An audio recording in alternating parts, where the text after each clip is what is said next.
Hello students, बच्चों SST में यानी जो हिस्ट्री भाग चल रहा है हमारा, उसका 5वें लेसन में आधुनिक विश्व के चरवाहे, इसके आपको पहले 2 भाग हम बेच चुके हैं। आज हम तीसरे भाग में आपको उससे आगे हम आपको बताएंगे। इसमें देखिए बच्चों, ब्रिटेन में पहले विश्व युद्ध के दौरान इस इलाके पर कब्जा कर लिया, जिसे जर्मन ईस्ट अफ्रीका कहा जाता है था। 1919 में तंजानिया ब्रिटिश नियंत्रण में आ गया। 1916 में इसे आज़ादी मिली और 1964 में ज़ंजीबार के विलय के बाद उसे तंजानिया का नाम दिया गया। अफ्रीका के अन्य जगहों पर भी चरवाहों को इसी तरह की मुश्किलों का सामना करना पड़ा। बच्चों, इसमें हमने आपको चरवाहों के जीवन के बारे में ही बताया था। आपको याद होगा कि किस तरह से चरवाहों का जीवन कष्टकारी हो गया था। औपनिवेशिक सरकार ने उन पर कर लगा दिए थे और अनेक पाबंदियां लगा दी थी, जिस कारण से उनका जीवन काफ़ी कष्टदायी हो गया था। कुछ लोगों ने तो अपने जानवर बेच दिए थे, कुछ के भूख के कारण मर गए थे, तो लोगों ने अपना काम भी बदल दिया था, वो दूसरा कार्य करते थे। तो इस तरह से उनका जीवन काफ़ी कष्टकारी हो गया था। उन्हीं चरवाहों के जीवन के बारे में ही हम आगे बढ़ रहे हैं। दक्षिण पश्चिम अफ्रीका में स्थित नमीबिया के कोकोलैंड चरवाहे परंपरागत रूप से कोकोलैंड और पास ही में स्थित ओवाम्बोलैंड के बीच आते जाते रहते थे। ये लोग आसपास के बाज़ारों में जानवरों की खाल, गोश्त व अन्य वस्तुएं बेचा करते थे। नई भौगोलिक सीमाओं ने दूर दूर के इलाकों में उनके आने जाने पर पाबंदी लगा दी थी, जिससे उनका पहले की तरह दोनों इलाकों में आना जाना पूरी तरह बंद हो गया। नामीबिया स्थित कोकोलैंड में घुमंतू पशुपालकों की शिकायत थी कि हम बड़ी मुश्किल में हैं, हम बस रोते रहते हैं, हमें कैद में डाल दिया गया है, हमें तो पता भी नहीं कि हमें क्यों बंद किया गया है, हम जेल में हैं, हमारे पास कोई जगह नहीं है। हाँ, ये सब चीज़ें चरवाहे अपने बारे में बता रहे हैं। हम दक्षिण में गोश्त नहीं ला सकते, खालों को बाहर नहीं भेज सकते। ओवाम्बोलैंड अब हमारे लिए बंद हो चुका है। हम लंबे समय तक ओवाम्बोलैंड में रहे हैं। हम अपने जानवरों को, अपनी भेड़ों बकरियों को वहाँ ले जाना चाहते हैं, पर सीमाएं बंद हैं। ये सीमाएं हमें मारे दे रही है, जीना मुश्किल है। नामीबिया स्थित कोकोलैंड के चरवाहों का बयान ये 1949 का है। उन्होंने अपने जीवन के बारे में बयान किया है कि हमारे साथ क्या क्या समस्याएं हो रही हैं। फिर है औपनिवेशिक अफ्रीका के बहुत सारे स्थानों पर पुलिस को चरवाहों के आने जाने पर नज़र रखने और उन्हें गोरों के इलाकों में दाखिल होने से रोकने पर बंदोबस्त किया गया था। नामीबिया में कोकोलैंड के चरवाहों के आने जाने पर पाबंदी लगाने के लिए दक्षिण पश्चिमी अफ्रीका में एक मजिस्ट्रेट ने पुलिस को ऐसा ही एक निर्देश दिया था। जब तक कोई बहुत खास हालात पैदा न हो जाएं, तब तक उन मूल निवासियों को इलाके में दाखिल होने के लिए पास जारी न किए जाएं। इस आदेश का मकसद इलाके में दाखिल होने वाले निवासियों की संख्या पर अंकुश लगाना और उन्हें काबू में रखना है। इसीलिए उन्हें सामान्य यात्री पास किसी भी हालत में जारी न किए जाएं। तो उन पर अनेक प्रकार की पाबंदियां थी, उनके आने जाने पर पाबंदियां थी। तो इस तरह से उन लोगों का जीवन काफ़ी कष्टकारी हो गया था। फिर सरहदें बंद हो गई। 19वीं शताब्दी में जब एक जगह के चरागाह सूख जाते थे, तो चरागाह अपने रेवड़ लेकर किसी जगह चले जाते थे। लेकिन 19वीं शताब्दी के अंतिम दशकों में औपनिवेशिक सरकार ने आवाजाही पर उनके पाबंदियां लगा दी। मासाइयों की तरह अन्य चरवाहों को भी विशेष आरक्षित क्षेत्रों की सीमाओं में बांध दिया गया। अब वे समुदाय इन आरक्षित क्षेत्रों की सीमाओं के आर पार नहीं जा सकते थे। वे विशेष परमिट लिए बिना अपने जानवरों को लेकर बाहर नहीं जा सकते थे, लेकिन परमिट प्राप्त करना एक कठिन काम था। उसके इसके लिए उन्हें अनेक बाधाओं का सामना करना पड़ता था। यदि कोई नियमों का पालन नहीं करता था तो उसे कठोर सजा दी जाती थी। तो बच्चों, ये जो उन्हें उन पर जो है जो पाबंदियां थी, अगर कोई व्यक्ति इनका पालन नहीं करता था तो उन्हें पनिशमेंट भी दिया जाता था, उन्हें कैद भी कर लिया जाता था। बहुत सारी उनके साथ समस्याएं होती थी। नियमों का पालन। चरागाहों को गोरों के क्षेत्रों में पड़ने वाले बाजारों में प्रवेश पर निषेध दिया गया। अनेक क्षेत्रों में कई तरह के व्यापारी भी नहीं कर सकते थे। बाहर से आए गोरों और यूरोपीय उपनिवेशिक अफसर उन्हें भयानक और बर्बर स्वभाव वाला मानते थे। किन्हें? चरवाहों को। गोरे लोग इनके साथ कम से कम संबंध रखना उचित मानते थे, लेकिन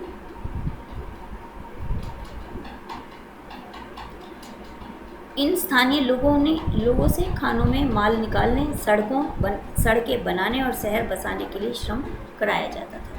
धीरे धीरे चरवाहों को पाबंदियों और बाधाओं की आड़ में प्रताड़ित किया जाने लगा और वे छोटे से इलाकों में खुद को बंधक महसूस करने लगे। इससे उनकी चरवाही और व्यापारिक दोनों तरह की गतिविधियां प्रभावित हुई। चरवाहे मवेशी चराने के साथ साथ तरह तरह के व्यवसाय भी किया करते थे। औपनिवेशिक शासन के अंतर्गत थोप दी गई बंदिशों से उनका व्यापार तो बंद हो गया, लेकिन इस तरह के अंकुश उन पर लगा दिए गए। फिर है जब चरागाह सूख जाते थे। औपनिवेशिक शासन की स्थापना के बाद मसाइयों को एक निश्चित इलाके में कैद कर दिया गया। इसके लिए एक इलाका आरक्षित कर दिया गया और चरागाहों की खोज में यहाँ वहाँ विचरण करने पर रोक लगा दी गई। उन्हें उत्कृष्ट चरागाहों से वंचित कर दिया गया और एक ऐसे अर्ध शुष्क पट्टीनुमा क्षेत्र में रहने को विवश कर दिया गया जहाँ सूखे की आशंका सदैव बनी रहती थी। अब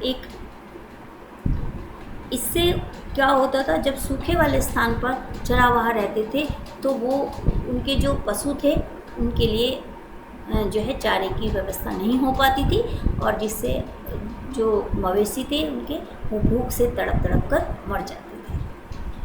इसीलिए सूखे के सालों में मसाइयों के बहुत सारे मवेशी भूख और बीमारियों से कारण तड़प कर मर जाते थे। 1930 की जांच से पता चला कि कीनिया में मसाइयों ने 7,20,000 मवेशी और 8,20,000 भेड़ और 1,71,000 गधे थे मरने वालों में। सन 1933 और 34 में पड़े केवल 2 साल के सूखे के बाद आधे से अधिक मवेशी मर चुके थे। जैसे जैसे चरागाह सिमटते गए, सूखे के दुष्परिणाम भयानक रूप लेते गए। बार बार आने वाले बुरे वर्षों के कारण चरागाहों के जानवरों की संख्या लगातार कम होती गई। सब पर एक जैसा असर नहीं पड़ा। जो ये हालात थे उनका जो है सब पर एक जैसा असर नहीं पड़ा। जैसे उपनिवेशी सरकार ने आने से पूर्व मसाई समाज वरिष्ठ जन और योद्धा 2 सामाजिक श्रेणियों में बंटा था। वरिष्ठ जन तथा योद्धा। इसमें वरिष्ठ जन शासन चलाते थे। एक महत्वपूर्ण निर्णय लेने के लिए ये समय समय पर सभा करते थे।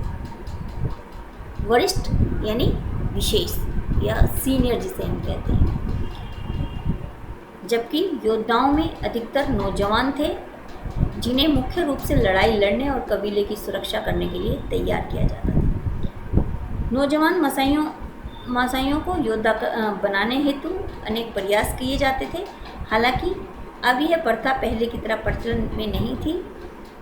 इसके लिए युवकों को लगभग 4 माह तक अपने कबीलों के क्षेत्रों का दौरा करना पड़ता था।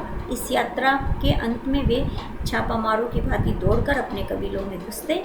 इस समारोह के अवसर पर युवक ढीले कपड़े पहनते थे और पूरे दिन नाचते थे। उनका यह अनुष्ठान के साथ ही जीवन में एक नए चरण में पहुंचने का संकेत था। लड़कियों को भी इस तरह के अनुष्ठानों में से नहीं गुजरना पड़ता था। जो ये इस तरह के अनुष्ठान थे ये सिर्फ लड़कों के लिए थे। लड़कियों के लिए इस तरह का अनुष्ठान नहीं था, वो इसमें भाग नहीं ले सकते थे। फिर है ब्रिटिश ने युद्ध और छापे मारने पर अनेक प्रतिबंध लगाए थे, जिससे वरिष्ठों और योद्धाओं दोनों में पारस्परिक अधिकार नकारात्मक रूप से प्रभावित हुए।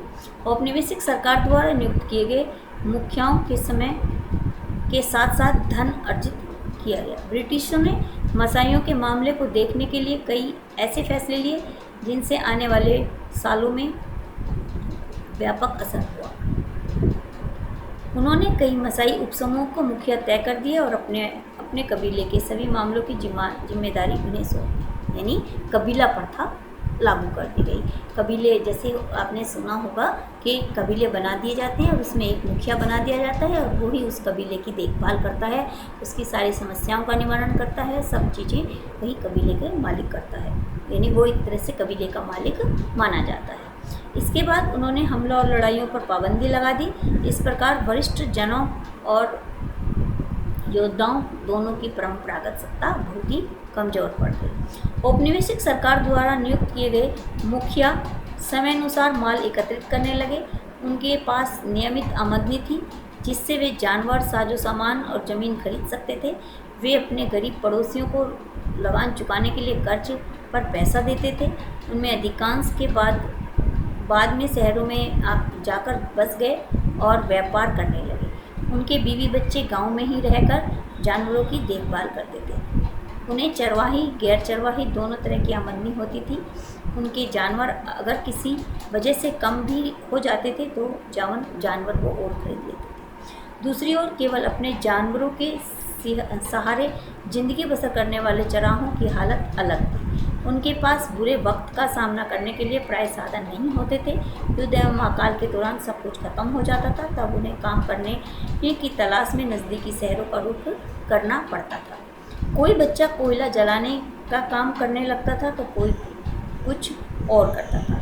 वहीं कुछ को सड़क या भवन निर्माण कार्य में भी मिल जाता था। इस प्रकार मसाई समाज के दो सत्रों में बदलाव आए। पहला, वरिष्ठ जन और योद्धाओं के बीच उम्र पर आधारित परंपरागत अंतर पूर्णतः समाप्त भले ही न हो, परंतु बुरी तरह अस्त व्यस्त जरूर हो गया था। दूसरा, अमीर गरीब चरवाहों के बीच नया भेदभाव उत्पन्न हुआ।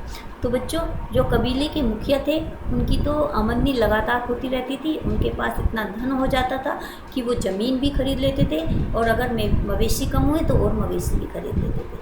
धीरे धीरे क्या हुआ, कुछ मुखिया जो कबीले के मालिक थे वो शहरों में जाकर बस गए और वहाँ पर जो है अपना व्यापार करने लगे, जबकि उनकी फैमिली गांव में ही रहती थी और मवेशियों को संभालती थी। तो इस तरह से एक तरह से उन मुखियाओं का जो जीवन था काफ़ी अच्छा था। और जो अन्य चरवाहे थे उनका जीवन काफ़ी कष्टदायी हो गया था। विश्व के कई क्षेत्रों में अलग अलग चरवाहों के समुदायों पर अलग अलग प्रभाव पड़े। नई प्रकार के कानूनों और सीमाओं को आवागमन के तरीकों से को प्रभावित किया। जो नए नए नियम बने, कानून बने, उन्होंने जो है काफ़ी आवागमन के जो आने जाने के तरीके थे उनको प्रभावित किए। फलस्वरूप इन्होंने अपने वार्षिक आवागमन का मार्ग परिवर्तित कर लिया। पशुओं की संख्या कम कर दी गई और नए क्षेत्रों में प्रवेश करने के लिए अनेक प्रयत्न किए। ये अपने अधिकारों के क्षेत्रों को बचाए रखने के लिए उनका अपना संघर्ष जारी रखते थे और सरकार पर सब्सिडी का समर्थन करने के लिए राजनीतिक दबाव भी डालते थे। साथ ही जंगलों में वन व जल प्रबंध के अधिकारी की मांग करते थे। पर्यावरणवादी और अर्थशास्त्री भी इस बात को गंभीरतापूर्वक मानने लगे। बहुत से पहाड़ी और सूखे क्षेत्रों में घुमंती चरवाहों के जीवन यापन हेतु सबसे उपयुक्त स्थान था। तो बच्चों, इस तरह से आज हमारा ये लेसन समाप्त होता है। इस लेसन के नोट्स आपको अगले टर्न में भेज दिए जाएंगे। आप सब बच्चे इसको अच्छे से पढ़ेंगे। धन्यवाद।